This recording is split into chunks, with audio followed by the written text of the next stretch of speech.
Исәнмесез, хөрмәтле авылдашлар. Сезне җиребезгә якынлашып килүче 2024 ел белән котларга җыендым. Бу котлауны әле декабрь башында гына 80 яшьлек юбилее булып узган авылдаш шагыйребез Марсель Гыймазетдиновның шигыре белән башларга уйладым. Әйдәгез, укып тыңлап китик. Хуш киләсең, яңа ел.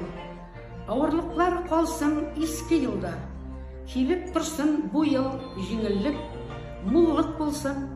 Дус-иш артып торсын, күкләр аяз булсын еңелек. Басуларда иген шаулап үссен. Бакчаларда алсу алмалар. Һәр йорт саен шатлык алып килсен. Яңа елда туган балалар. Нәфис гүлләр үссен бакчаларда. Урманнарда көк моңлансын. Җир шарына иркен тормыш килсен. Тик сугышлар гына булмасын. 30 еллап элек язылган бу шигырьдә нәкъ бүген дөньяда барган вазгыять тасвирланган. Рәхмәт Марсель абыйга, рухы шат булсын.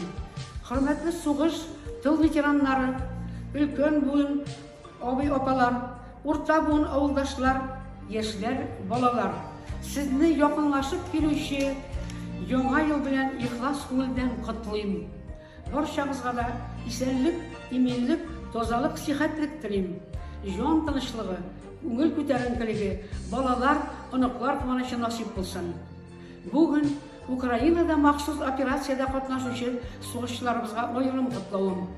Егетләр, сезгә яңа елның һәр көне саулык, тазалык, түземлек, рухи ныклык, иң мөһиме җиңүгә ышаныч алып килсен. Барыбызның да бүген бер генә теләк: сугышлар бетсен. Сез сугышчы ир-егетләребез, улларыбыз, туган якларыгызга, үзелеп киткән гаиләләрегезгә исән-имин әйләнеп кайтыгыз. Авылдашлар, Аллаһы Тәгалә барыбызга да куанычлы гомерләр, бәрәкәтле ризыклар, хәерле саваплы гамәлләр белән яшәргә насип итсен. Исән-имин яшәгез, бәхетле булыгыз. Яңа ел белән сезне